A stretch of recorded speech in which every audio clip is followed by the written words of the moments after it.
Je čas na nedeľný meal prep s Agát. Ja som Agát a toto varím. Spísala som si, čo všetko ma čaká a pustila som sa na to. Začíname maďarským gulášom, kým sa opečie cibuľka, nakrájam mäso a ostatnú zeleninu.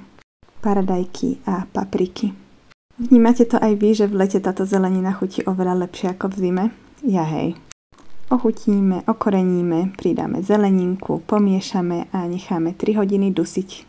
Si ho dali dnes na obed. Ale s tou knedľou nepredbiehajme, najprv si musíme na ňu urobiť cesto a tento týždeň si kysnuté cestá robíme rovno 3. Z prvého teda bude knedľa, ktorú už som vám ukázala a použila som do nej aj kúsok starého chleba, ktorý som zapracovala do cesta.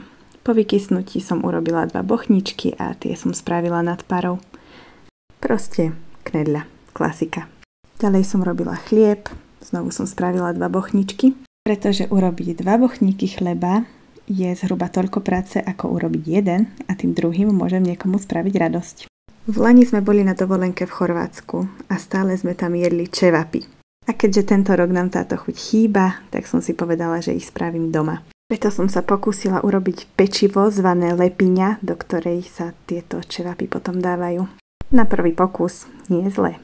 Po dlhšom čase som včera spravila jogurt, ktorý som si cez noc nechala stiecť v chladničke, aby som dnes mohla spraviť také jogurtové myštičky. Najradšej mám kakaový jogurt, preto som spravila aj kakaový sirup.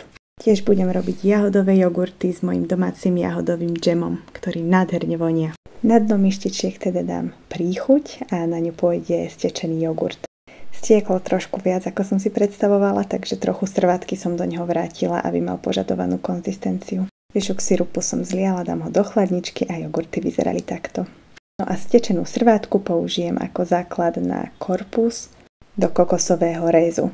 Zvyčajne tento kokosový réz nepoužíva srvátku ani žiadne živočíšne produkty, ale keď už som ju mala, tak som ju použila. No a cesto som si pekne vyklopila na plech a upiekla. Medzi tým sa mi nakopilo dosť veľa neporiadku v kuchyni, takže som veľmi rýchlo naložila umývačku a poutierala všetky povrchy, aby som mohla pokračovať vo varení. A rovno som sa pustila do tých čevapov. Receptov je veľa a zase som nevedela vybrať, ktorý z nich bude najlepší, takže ak tu mám nejakých balkánskych kamošov, dajte mi vedieť. Čevapy som si naložila do krabičky, dám ich do chladničky a vlastne ich budem grilovať až potom, keď ich budeme jesť.